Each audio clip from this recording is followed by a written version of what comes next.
اچھا، زندگی اپنی بھی بچائیں، دوسروں کی بھی بچائیں. کیسے زندگی؟ آپ کس کنٹیکسٹ میں کہہ رہے ہیں؟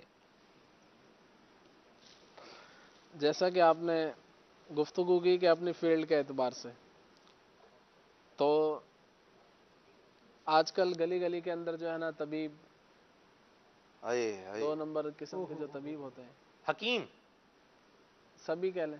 اچھا، ڈاکٹر بھی اس میں آپ داخل تھوڑا ہے، آسان کر کے دیں نا. حکیم، طبیب. آج جو آپ سب، میں نے اشفاق بھائی کے سلسلے میں شرکت کی ہے انوار سحری میں، اور اس سے کچھ سیکھا ہے میں نے. سیکھا یہ ہے کہ آسان آسان باتیں کرنی چاہیے، اور اگر مشکل کرے تو پھر مشکل کو آسان بھی کرے. چلیں، اللہ خوش رکھے اشفاق بھائی کو. جی، اس اپنی فیلڈ کے اعتبار سے عرض کروں گا کہ گلی گلی کے اندر جو ہے مختلف قسم کے غیر معیاری طبیب ہوتے ہیں، اور اس طرح چلتے پھرتے طبیب بھی ہوتے ہیں. پچھلے دنوں غیر معیاری ڈاکٹر ہیں، غیر معیاری حکیم ہیں. پچھلے دنوں میرے آقا شیخ طریقت امیر السنت دامت برکاتہم العالیہ نے مدنی مذاکرے کے اندر یہ ارشاد فرمایا تھا کہ مفتی اور طبیب یہ جو ہے نا ایک بہت مشکل فیلڈ ہے. اللہ، برساں برس کسی مفتی صاحب کی صحبت میں رہنے کے بعد جو ہے ایک شخص جو ہے وہ ایک منصب پر پہنچتا ہے، اور اس سے پہلے جو وہ یہی ہوتا ہے کہ بعض اوقات اپنی بھی آخرت برباد کر رہے ہوتے ہیں، جو کہ فتویٰ دینے کے اہل نہیں ہوتے، اور اسی طرح سے دوسروں کو بھی دوسروں کے لیے گمراہی کا سبب بنتے ہیں. اور اسی طرح سے جو طبیب ہوتے ہیں غیر طبیب، کہ غیر طبیب کا جو ہے علاج کے اندر ہاتھ ڈالنا حرام ہے. اللہ اکبر. تو گویا کہ آج کل ہر شخص جو ہے وہ چلتا پھرتا ایک طبیب ہے، ایسا لگتا ہے کہ وہ ہر ڈاکٹر کسی یا کو حکیم مشورے دے رہے ہوتے ہیں. آسان ہو جائے گا تقریباً. جی جی، ڈاکٹر یا حکیم جو ہے ہر بندہ جو ہے بعض اوقات ایسا لگتا ہے کہ بنا ہوا ہے، اور یا کچھ عرصہ کسی کے پاس کسی کی صحبت میں رہا، سال 6 مہینے کچھ سیکھا، یا کچھ دوائیوں کے نام یاد ہوئے، یا کسی ایسے شخص کی صحبت میں رہا. جیسے آپ کے ساتھ رہتے ہوئے مجھے کچھ نام یاد ہو گئے، یا گلے گڑہل ہے، شربت گڑہل ہے، ناب ہے، سرنجان شیریں ہے. سرنجان تلخ بھی ہوتی. تلخ ویسے میں نے ابھی دکھائی نہیں آپ نے. سرنجان تلخ ہوتی اسی طرح کی ہے. اچھا اچھا، پھر ذائقے میں فرق ہے صرف. وہ جن کو صرف نام یاد ہوتے ہیں ان کو پھر نیم حکیم کہتے ہیں. جی اللہ اکبر. میں نیم حکیم بھی نہیں ہوں آپ صاحب. نیم تو چلیں آدھا ہوتا ہے نا، تو نیم سے بھی اب تک تو درجہ ہی کوئی نہیں ہے بارک. جی خلیل بھائی، اس میں یہی ہے کہ چلتے پھرتے لوگ طبیب آج کل ڈاکٹر حکیم جو ہے نا بنے ہوئے ہوتے ہیں، تو جس کی بنا پر یہی ہوتا ہے کہ اپنی بھی زندگی داؤ پر لگاتے ہیں. یہ باتیں ایسی کرتے ہیں نا عبدالخلیل بھائی، ان کی باتیں، ان کے مطلب جو ان کا پروپوگنڈا کرنے والے لوگ ہوتے ہیں، دعوے ان کے ہو یہ ہو جائے گا تو وہ ہو جائے گا تو ایسے ہو جائے گا، تو 100 سالہ پرانا نسخہ ہے، اور یہ 100 سالہ یہ ہے وہ ہے. یوں کہہ لیں کہ اگر تھوڑا سا میں عرض کروں کہ اگر حکمت کی فیلڈ میں آتے ہیں حکیم کی، طبیب کی، تو اس میں کہ ہزاروں قسم کی دوائیاں ہیں، ادویات ہیں ہزاروں قسم کی. چلو ہزاروں کو چھوڑیں، کوئی سینکڑوں ہی اس کے نام یاد کر لے، کہ چلو 100 نام کسی کو یاد ہوں یا چند 100 نام یاد ہوں. پھر ہر دوا کے اپنے اپنے تاثیر ہے کہ کس دوا کا مزاج کیا ہے، سرد ہے، گرم ہے. پھر اس کے بعد یہ ہے کہ وہ کس کام آتی ہے. یہ سب کچھ طے ہونے کے بعد بھی اس کی پہچان ہو، تو پھر یہ ہے کہ یہ کس شخص کو دینی ہے. یہ ایک الگ ہوتا ہے. جیسے ہم نے چلتے پھرتے کسی ایک ٹیبلٹ کا نام بتا دیا کہ یہ کھا لو سر کے درد کے لیے مفید ہے، تو حالانکہ درد سر کے کئی اسباب ہوتے ہیں. کسی نے کہا کہ میرے گھٹنوں میں درد ہے. جیسے میں نے ایک طبیب سے مشورہ کیا تھا صبح، کسی نے مجھے ایک میسج کیا تھا کہ میرے گھٹنے میں درد ہے، تو اس کے لیے کوئی دوا جو ہے وہ تجویز کریں. تو میں نے آگے معلومات لی، تو مجھے فرمایا گیا کہ اس کے کئی اسباب ہو سکتے ہیں. کہ مثال ہے نظامی صاحب نے کہا ہوگا آپ کو، جمیل احمد نظامی صاحب، کہ وہ بھی ہیں، ایک اور بھی ہیں آپ کے جی استاد، ہمارے استاد صاحب ہیں، ان سے میں نے پوچھا تو انہوں نے فرمایا کہ اس کا کوئی سبب، پہلے اسباب معلومات کریں کہ آیا کہ اس کے گھٹنے کی ہڈیاں آپس میں ٹکرا رہی ہیں، یا گھٹنوں کا کوئی جیل وغیرہ کم ہو گیا ہے، یا ویسے کوئی جھٹکا لگ گیا ہے، کوئی سوجن ہے، اگر ورم ہے، یعنی کئی اسباب ہیں.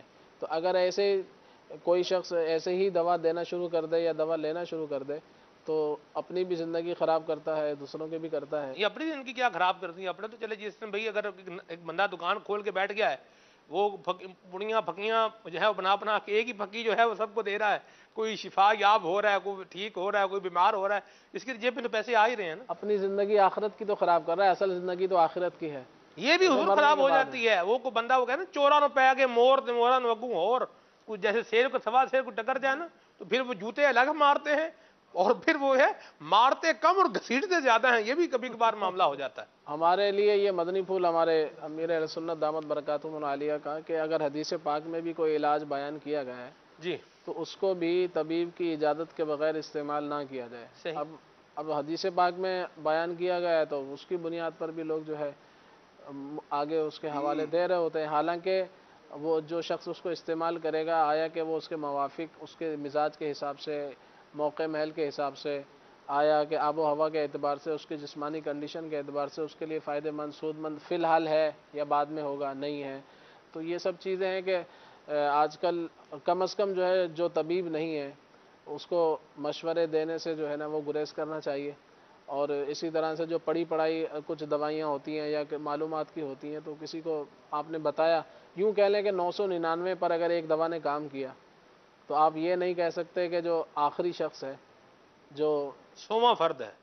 ہزارواں فرد ہے اچھا 1000واں 900 جو صحیح. تو وہ جو ہے اس پر بھی یہ دوا کارگر ہوگی آپ یہ نہیں کہہ سکتے.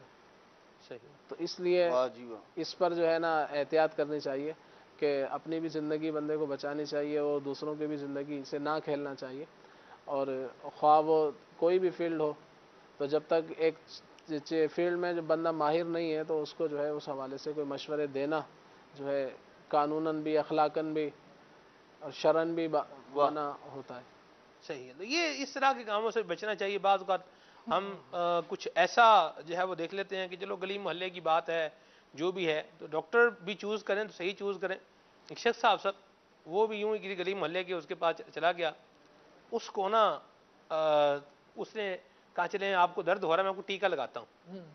اس نے ٹیکا نکالا. ٹیکا نکال کے جب سرنج بھرنے لگا نا تو جس کو ٹیکا لگنا تھا نا اس نے وہ ٹیکا دیکھا. اس نے کہا او اللہ کے بندے کیا مجھے کیا لگا رہے ہو؟ اس نے کہا درد کا ٹیکا لگا رہا ہوں.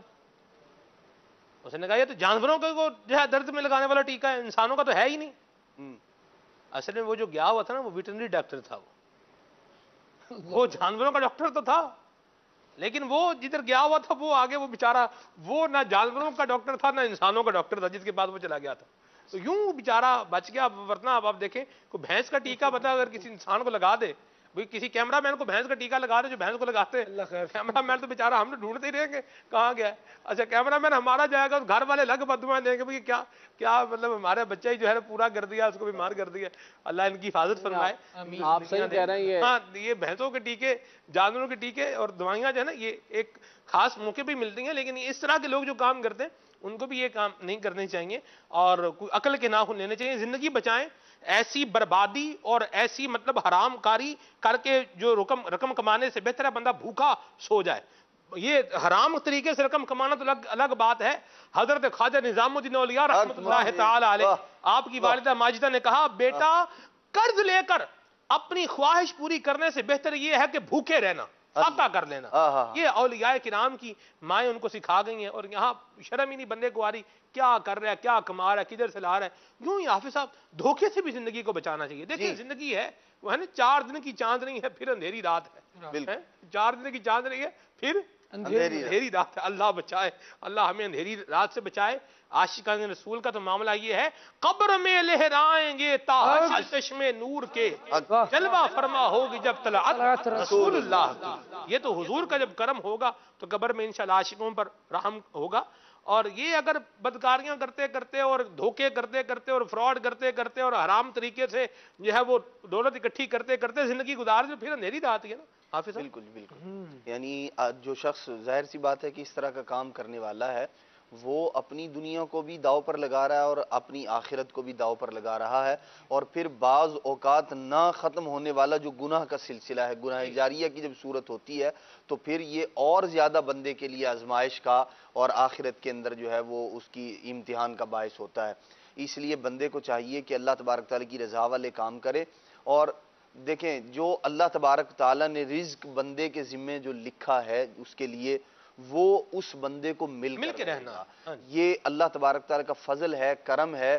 اور ہمارے اسلاف رحمہ اللہ الکریم جو ہیں بزرگان دین وہ اس بات کی فکر نہیں کیا کرتے تھے. وہ مطلب انہیں اس بات پر بڑا توکل اور بھروسہ ہوتا تھا. وہ فرماتے تھے کہ جس بات کا ذمہ اللہ تبارک تعالیٰ نے لیا ہے اس میں ہمیں فکر مند ہونا ہے کہ بئی طور کہ بندہ حلال اور حرام کی تمیز کو اٹھا دے. فرماتے یہ ہمیں زیب نہیں دیتا, اللہ تبارک تعالیٰ نے عطا فرمانا ہے, عطا فرما رہا ہے, اور یہ اس کا محض کرم ہے, فضل ہے. خود اللہ کے پیارے محبوب صلی اللہ تعالیٰ علیہ وآلہ وسلم نے ارشاد فرمایا کہ جب تمہارا تو اللہ تبارک تعالیٰ پر بھروسہ کرو, توکل کرو. فرمایا جیسا اس پر توکل کرنے کا حق ہے, جب تم ایسا کرو گے اللہ تبارک و تعالیٰ تمہیں وہاں سے رزق عطا فرمائے گا جہاں سے تمہارا گمان بھی اللہ اللہ اللہ سبحان اللہ سبحان اللہ. رزق کے معاملے میں بندہ ایسا طریقہ اختیار کرے, معاذ اللہ اب جیسے نیم حکیم ہے یا ڈاکٹر کے پاس 2-4 دن رہا اور اس کے بعد جو ہے وہ اپنا کام شروع کر دے, خود اپنی بھی جان سے کھیل رہا ہے اور لوگوں کی اپنی عزت کو بھی داؤ پہ لگایا ہوا ہے اور لوگوں کی بھی جان سے کھیل رہا ہے. تو ایسے لوگ ظاہر سی بات ہے یہ ایک نہ ایک دن, وہ لوگ کہتے ہیں کہ بکرے کی ماں کب تک خیر منائے گی, تو بالآخر معاملہ یہ ہوتا ہے کہ یہ جو اس طرح کے لوگ ہوتے ہیں اپنی عزت بھی داؤ پر لگاتے ہیں, معاشرے کے اندر گھر والوں کی سب بالکل. حافظ صاحب جو اس طرح پکڑے جاتے ہیں, جب چھاپے پڑتے ہیں پکڑے جاتے ہیں, بربادیاں ہوتی ہیں پیچھے, خاندان بچوں کا کیا بنے گا, لوگ بچوں کو کل کیا بولیں گے تمہارا باپ جیلی ڈاکٹر تھا, تمہارا باپ جیلی حکیم تھا, تمہارے باپ کو تو ہے یہ کوئی تمیز ہی نہیں تھی, اس طرح کی بات ہے. اب وہ بیچاری اولاد کا کیا قصور ہے, اولاد نے تھوڑی باپ کو بولا ہے کہ جیلی ڈاکٹر بن جاؤ, جیلی حکیم بن جاؤ, اللہ محفوظ فرمائے. تو اپنی زندگی کو ان جھمیلوں سے بچائیں, یہ زندگی کو بچائیں, ورنہ پھر یہی حال ہوگا کہ 4 دن کی چاندنی اور پھر اندھیری رات. یوسف بھائی ہمارے ساتھ ہیں مدینہ طیبہ سے, یوسف بھائی کو بھی لینا ہے. خالد بھائی آپ مدنی پھول دیں. آج ہمارے پاس یوسف بھائی, آج ہمارے پاس الحمدللہ ایک وافر ٹائم ہے, 10 منٹ مزید آگے ہیں, تو انشاءاللہ آپ سے مدنی پھول لیتے ہیں. یوسف بھائی کے ساتھ میں بیٹھا افضل ایک دفعہ. یوسف بھائی بھی ماشاءاللہ تنظیم المدارس اہل سنت پاکستان